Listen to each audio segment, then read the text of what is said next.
बिलॉव्ड students, welcome to CVKYS। आज हम लोग इस वीडियो में रेक्टिफिकेशन ऑफ एरर्स का एक क्वेश्चन डिस्कस करेंगे।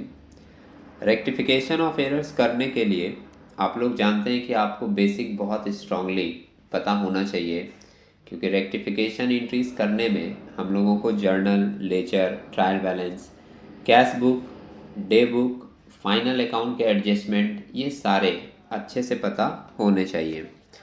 लास्ट सेट 1 में हम लोगों ने एक क्वेश्चन डिस्कस किया था जो आपके CU BCom 2013 में आया था।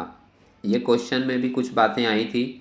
जो लोग फर्स्ट टाइम विजिट किए होंगे उनसे रिक्वेस्ट करेंगे कि वो सेट 1 ज़रूर देखें, क्योंकि सेट 1 में हम लोगों ने ये सब भी देखा था कि जब रेक्टिफिकेशन की प्रेजेंटेशन देनी होती है, जब हम लोग इसकी एंट्री लिखते हैं तो लिखने के समय भी हम लोगों को कौन कौन सी बातों को ध्यान में रखना पड़ता है। जैसे नेक्स्ट क्वेश्चन अभी हम लोग करेंगे, क्वेश्चन नंबर 7।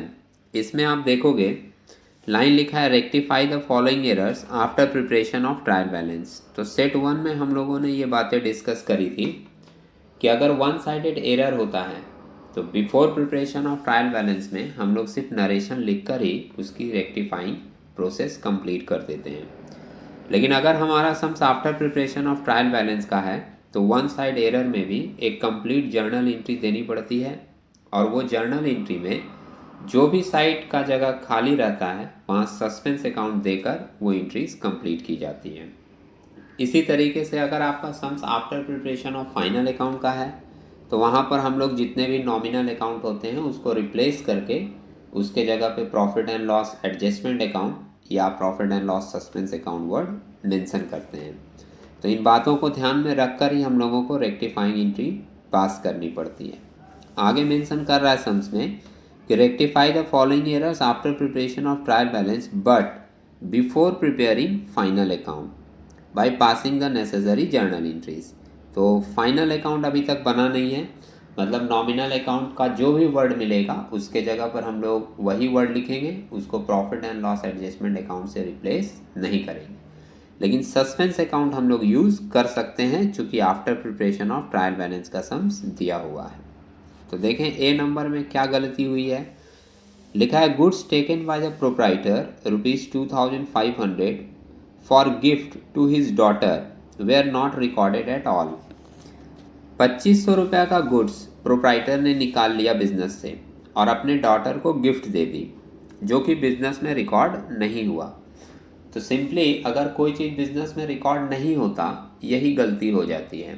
इसको हम लोग करेक्ट कैसे करेंगे कि वो ट्रांजैक्शन जो बिजनेस में हुआ है उसको सिंपली रिकॉर्ड कर देंगे, गलती सही हो जाएगी।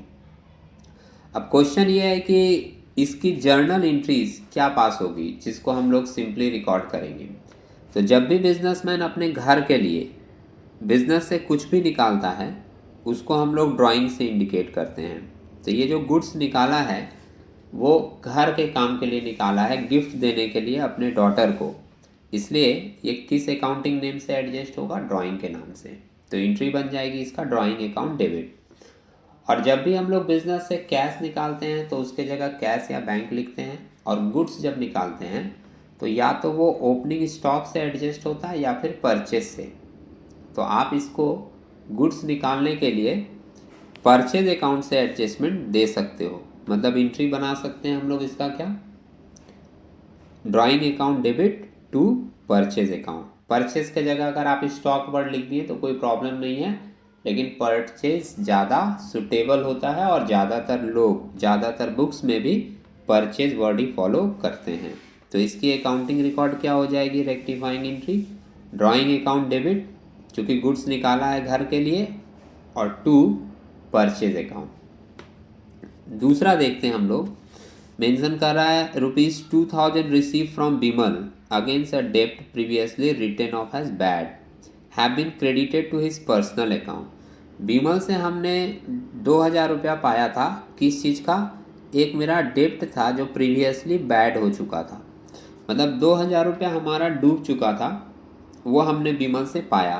पुराना डूबा हुआ पैसा अगर हम लोगों को मिलता है तो हम लोग उसको बोलते हैं बैड डेट रिकवरी, और बैड डेट रिकवरी इनकम है, नॉमिनल अकाउंट के रूल के हिसाब से वो क्रेडिट होना चाहिए, लेकिन हमने क्रेडिट किसको कर दिया, बिमल को कर दिया, उसके पर्सनल अकाउंट को। तो इसका करेक्शन कैसे करेंगे, विमल को जो गलती से क्रेडिट कर दिए हैं उसको डेबिट कर देंगे, कैंसिल हो जाएगा। और बैड डेट रिकवरी जो इनकम है वो क्रेडिट होना चाहिए, उसको क्रेडिट कर देंगे। तो इसकी रेक्टिफाइंग एंट्री बन जाएगी विमल अकाउंट डेबिट, विमल को इसलिए डेबिट करेंगे क्योंकि कैंसिल कर रहे हैं उसको, to bad debt recovery account, bad debt recovery को इसलिए क्रेडिट करेंगे क्योंकि उसका पैसा हम लोग पाए थे, वो इनकम है, रूल के हिसाब से वो क्रेडिट होना चाहिए। तो ये दो एडजस्टमेंट, ये दो रेक्टिफाइंग एंट्री हम लोग देख रहे हैं। आप इसके सॉल्यूशन में भी देख सकते हैं, यहाँ से सॉल्यूशन स्टार्ट है। In the books of dot dot लिखा है रेक्टिफाइंग जर्नल एंट्रीज। पहला एंट्री बनाया है drawings account debit to purchase account 2500 का। नरेशन में लास्ट सेट में भी आपको बताया गया था कि जो भी नरेशन हम लोग लिखते हैं जनरली सम्स वाला लाइन ही लिख देते हैं, लेकिन लास्ट में कॉमा देकर नाउ रेक्टिफाइड जरूर मेंशन कीजिएगा। जैसे पहले वाले के नरेशन में मेंशन किया है being the goods taken by the proprietor for personal use not recorded at all, इसके बाद कॉमा देके लिखना चाहिए था नाउ रेक्टिफाइड। दूसरा वाला देखिए क्या किया है, विमल अकाउंट डेबिट, विमल को डेबिट क्यों किया, क्योंकि वो कैंसिल हो रहा है, गलती से उसको क्रेडिट किया गया था, कैंसिल करके डेबिट कर दिया। Vimal account debit to bad debt recovery, bad debt recovery को इसलिए क्रेडिट किए हैं क्योंकि वो इनकम है, और जब हम लोग बैड डेट रिकवरी का पैसा पाते हैं तो बैड डेट रिकवरी को ही क्रेडिट किया जाता है। ठीक है, कुछ लोगों के दिमाग में ये क्वेश्चन अराइज हो सकता है कि जब हमने बैड डेट रिकवरी का पैसा पाया तो हमारे पास कैश या बैंक में पैसा आया होगा, वो भी मेंशन होना चाहिए। तो ध्यान रखिएगा, हमने लास्ट सेट में भी आपको ये बात कही थी कि जिस अकाउंट में कोई गलती नहीं होती उस अकाउंट के साथ हम लोग कोई छेड़छाड़ नहीं करते। जैसे बैड डेट रिकवरी वाले में कैश या बैंक में कोई भी गलती नहीं हुई थी, गलती हुई थी बैड डेट रिकवरी और विमल में, तो एडजस्टमेंट भी सिर्फ इन्हीं दोनों का होगा। जिस अकाउंट में कोई गलती नहीं हुई उसके साथ हम लोग कोई भी छेड़छाड़ नहीं करेंगे। अगला एडजस्टमेंट आप देख सकते हो सी नंबर पॉइंट सम्स में, यहाँ पर लिखा है receive interest ₹1500 posted to loan account. आप इंटरेस्ट रिसीव किए, ये आपका इनकम है, ये क्रेडिट होना चाहिए एज पर नॉमिनल अकाउंट, लेकिन आपने किस में रिकॉर्ड कर दिया, लोन में, मतलब इंटरेस्ट के जगह पर किसको हम लोग क्रेडिट कर दिए, लोन को। तो सिंपल एडजस्टमेंट क्या होगा, सही कैसे होगा, लोन को गलती से क्रेडिट कर दिए उसको डेबिट कर देंगे, कैंसिल हो जाएगा। तो लोन को डेबिट कर दिए, कैंसिल हो गया, और इंटरेस्ट रिसीव हमारा इनकम है उसको हम लोग क्रेडिट कर देंगे, करेक्शन हो जाएगा। और आप देखिए रेक्टिफाइंग एंट्री सम्स में क्या बनाया है, लोन अकाउंट डेबिट, क्यों डेबिट किया, कैंसिल करने के लिए, गलती से क्रेडिट कर दिया था तो उसको कैंसिल करने के लिए डेबिट कर दिया गया। Loan account debit to interest receive account, interest receive को क्यों क्रेडिट किया, क्योंकि जब हम लोग इंटरेस्ट पाते हैं तो as per nominal account income को क्रेडिट किया जाता है, यही क्रेडिट होना चाहिए था। तो इसकी करेक्ट एंट्री बन गई loan account debit to interest receive account 1500 का। नरेशन मेंशन कर दिया being the interest receive wrongly post to loan account, now rectified. अब एक लास्ट एडजस्टमेंट दिया है D number, a cheque receive from Amal a debtor for ₹4000 was directly received by the proprietor who deposited it into his personal bank account। अब देखिए 4000 का एक check एक debtor से मिला था, तो वो तो बैंक में जमा करना चाहिए था, लेकिन बिजनेस के बैंक में जमा करना चाहिए था। इसका प्रोप्राइटर क्या किया, अपना पर्सनल बैंक में जमा कर दिया।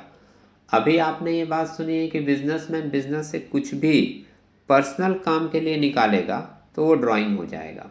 तो ये 4000 रुपये का चेक जो वो पर्सनल बैंक अकाउंट में डाल दिया, इसलिए ये किस अकाउंट से एडजस्ट होगा, ड्राइंग अकाउंट से। और देखिए एंट्री बनाया है यहाँ पे ड्राइंग अकाउंट डेबिट टू, किससे मिला था वो चेक, अमल से, तो लिख दिया टू अमल अकाउंट 4000। नरेशन में पूरी की पूरी चीज़ वही लाइन लिख दी जाती है जो सम्स में जनरली होती है, लास्ट में कॉमा देकर नाउ रेक्टिफाइड मेंशन कर दीजिएगा। ठीक है, रेक्टिफाइंग करने के लिए एक जो सिंपल चीज़ इस सम्स में दिखाई दी, दो जगह पे आई थी कि लिख दिया कि एक ट्रांजैक्शन हुआ और उसका बिजनेस में रिकॉर्ड नहीं हुआ। तो ये वाली लाइन जब भी होती है ना, तो वहाँ पर हम लोगों को बहुत ज़्यादा नहीं सोचना पड़ता। अगर कोई भी ट्रांजैक्शन बिजनेस का रिकॉर्ड नहीं हुआ तो तो सिंपली आप उसको रिकॉर्ड कर दोगे, वही उसका रेक्टिफाइंग एंट्री होगा। लेकिन रिकॉर्ड करने के लिए उसका क्या जर्नल होता है इसकी जानकारी आपको होनी चाहिए। उसके लिए आपका जर्नल वाला कॉन्सेप्ट पूरा क्लियर होना चाहिए कि personal account, real account, nominal account के हिसाब से या मॉडर्न रूल को फॉलो करके हम लोग किस तरीके से किसी भी ट्रांजैक्शन का रिकॉर्ड जर्नल में करते हैं। तो उम्मीद है आपको ये एडजस्टमेंट और रेक्टिफाइंग एंट्री समझ में आई होगी। क्वेश्चन नंबर 8 आप लोगों के लिए होमवर्क रहेगा। जो इंटरेस्टेड स्टूडेंट हैं वो लोग कॉपी पेन लेकर खुद से कोशिश करें इसको करने का। अगर ये नहीं बना तो सेट 3 में हम लोग ये वाला एडजस्टमेंट जो कि आपके 2014 के ईयर में आया हुआ है, ये वाला क्वेश्चन हम लोग सेट 3 में डिस्कस करेंगे। एक बार आप लोग ट्राई करें, अगर नहीं हुआ तो इस क्वेश्चन के साथ हम लोग मिलेंगे नेक्स्ट वीडियो में। तब तक के लिए टेक केयर।